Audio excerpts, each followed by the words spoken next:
Few cartel kingpins are as feared or notorious as Joaquín Guzmán, aka El Chapo. He once ruled the Sinaloa Cartel at his peak. He was bringing in $3 billion each year. He controlled half of the entire Mexican narcotics trade. He owned a couple of yachts, a fleet of Learjets, a diamond-encrusted pistol, and a private zoo with tigers, crocodiles, and panthers. But he wasn't just a good businessman, he was a ruthless criminal who climbed the cartel pyramid by killing, maiming, and bribing. So it was no surprise that there was a $5 million reward on his head. El Chapo was arrested and sent to prison twice, but he escaped. However, after the third arrest in 2016, he was sent to a maximum security prison in the U.S., a prison so tough no one has ever escaped. Let's explore every detail about El Chapo's Supermax prison and how the once terrifying kingpin lives his life today. When El Chapo was arrested in Guatemala in 1993, he already was a notorious criminal. He'd entered the narcotics trade at a very young age, then progressed with the help of Miguel Angel Felix Gallardo, aka Al Padrino Spanish for The Godfather. He was the leader of the famous Guadalajara cartel and the godfather of all modern cartels. When Al Padrino was arrested in 1989, El Chapo saw this as a great opportunity. He would grow his own cartel, the Sinaloa, and become the new leader of Mexican trafficking. In 1993, he was arrested and sentenced to 20 years in prison, but in 2001, he escaped in a prison laundry cart. After bribing prison officials some $2.5 million, El Chapo lived on the run for 13 years before he was arrested. Again, in 2014, he was sent to a maximum security prison in Mexico, but bribery and a giant fortune meant El Chapo could get away again. So he used a team to build an underground tunnel under his prison cell shower, but El Chapo couldn't just ride in sunset. He'd escaped from prison twice, and the DEA was fighting hard to have him extradited to the U.S. and tried for his crimes on American soil. So in 2016, El Chapo was once again arrested, except this time he was taken to the United States. You could see the fear on El Chapo's face from the very first minutes in the U.S. airport. That's probably because he knew it was game over. In 2019, he was found guilty of a number of criminal charges related to his Sinaloa kingpin status. He'd ordered hits and bribed officials and supervised countless shipments. He was sentenced to life imprisonment in Aix, Florence, Colorado on July 19, 2019. El Chapo arrived at his Colorado prison cell. He was now inside the same prison as the Unabomber and the Oklahoma City bomber. These are super high-profile inmates that are considered particularly dangerous and prone to escaping, so their treatment inside the prison matches that El Chapo and as well as his fellow inmates spend 23 hours a day inside a soundproof cell. Their only hour of spare time is thoroughly supervised. Not only are prisoners supervised by several guards during rack time, but they're also cuffed and shackled, and their torsos are chained as well. They can't run, jump, or do anything sudden. Of course, phones are also off the table. In fact, the only kind of technology available is a small black and white TV set in their cell, and inmates only receive this TV if they demonstrate a good behavior over a long period of time. El Chapo gets to watch TV if he wants, but the prison selects the programs, so no streaming or HD TV. If this sounds extreme, it's only because Aix, Florence was built especially for dangerous escape-prone convicts. Aix, Florence is the highest security prison in the U.S., but it hasn't been around for a very long time. It opened its gates on November 30th, 1994. The Florence Supermax was built as a result of several incidents in other U.S. prisons during the 1980s. For example, security guards were stabbed to death at the Marion Federal Prison. So Aix, Florence set out to make a building impossible to escape, where there are more guards than prisoners and a tight schedule that doesn't allow them to cause as much damage. This is why it's called the Alcatraz of the Rockies. Aix only hosts about 375 inmates. That's a small number if you consider the amount of effort they put into security. Gun towers surround the prison. There are several rows of razor wire fences and dozens of guards at every corner. So El Chapo won't be escaping anytime soon. But it's not just Aix, Florence's security system that has people talking its life at the prison that's seriously debated. Here's what the warden said about the prison. I don't know what hell is, but I do know that you know the assumption would be for a free person.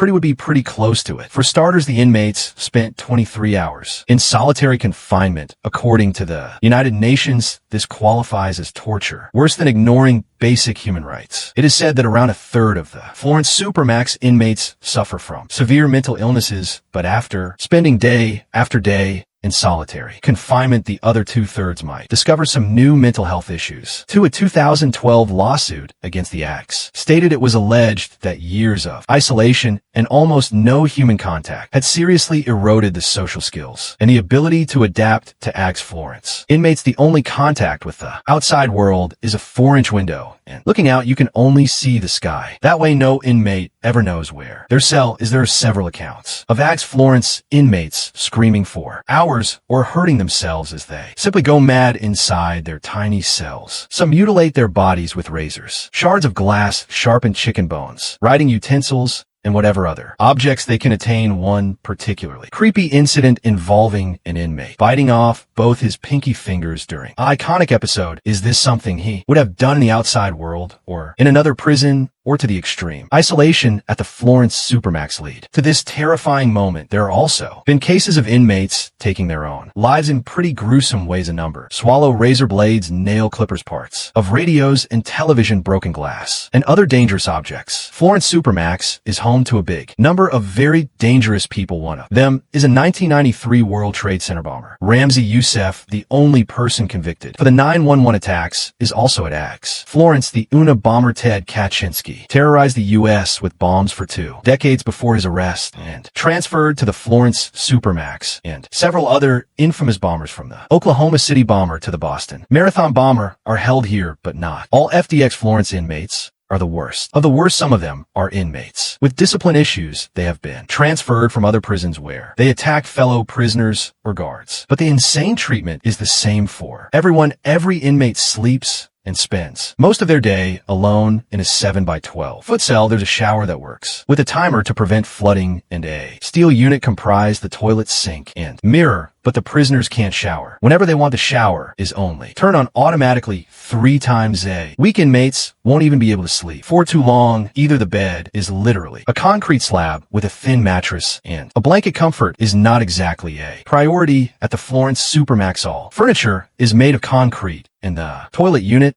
is fixed to the floor because ACS wants to prevent inmates from making DIY weapons from the meal. Time is also rough. The inmates get food delivered straight to their cells through small double sliding doors. They eat alone, and they can't talk to other inmates down the hall. There are very few escapes from the madness of solitary confinement at Florence Supermax. For starters, there's a library, and inmates can borrow books and magazines to read in themselves. Then there are telephone calls, but these are limited to 15 minutes a month. In other prisons, inmates can talk to their families every day, even if the calls are recorded and have a time limit. However, the ACS does allow visits up to 5 times a month, but all these visits have to be justified, and inmates are once again heavily supervised. In most prisons, solitary confinement is used as a punishment for a few hours or a day. Prisoners spend time in solitary confinement for attacking people and breaking prison rules. But in Florence Supermax, this is the norm. It's an eerie feeling just walking down its corridors. As former Warden Robert Hood said, the ABX is a far starter environment than any other prison I've ever seen, and I've been to all of the federal prisons. For the first 3 years inside the ACS, prisoners aren't allowed to have contact with other prisoners. Their 1 hour of rack time is also spent alone in an empty room with a pull-up bar or a caged pin in the yard. After 3 years, and with a good behavior record, they can spend their spare hour talking to other inmates. During an inmate's last year at the prison, they get 4 spare hours each day. They can also serve their meals with fellow inmates. But all of this is impossible for El Chapo. He will be spending the rest of his life inside the Florence Supermax. As of 2022, El Chapo has been at the ACS Florence for 3 years. His wife, Emma, has been fighting hard to earn him a more humane treatment. El Chapo still has no human contact bar the minutes spent with the prison guards. He's being kept at range 13, the ACS block for the most dangerous criminals. He doesn't even have access to a normal shower. He gets washed with a hose, as he once dug a tunnel under his shower to escape prison. El Chapo has filed an appeal for his prison sentences. Lawyer stated the deprivation of sunlight and fresh air over an extensive 27-month period is causing psychological scar. He is suffering many symptoms of distress as a result of this lengthy, unwarranted punishment. Whether his punishment is unwarranted or not, that's up for you to decide. After all, El Chapo did have lots of people killed just to have more money and power within his cartel. But what should punishment entail? Should even the worst criminals be kept in maddening conditions? According to Emma and El Chapo's lawyers, he can barely sleep because the lights and the noisy air conditioning are always on. Furthermore, he complained that the guards are constantly chatting in the hallway, making him rest virtually. Impossible Emma even complained that El Chapo's blood pressure is dangerously up these days, and she's worth worried for. His life at the Florence Supermax after the COVID-19 pandemic visits were also suspended, so El Chapo couldn't see his family or his lawyers for a long time. At the moment, it's unclear just how much contact El Chapo was allowed with the outside world, but what's clear is that he is trying hard to escape the harsh conditions of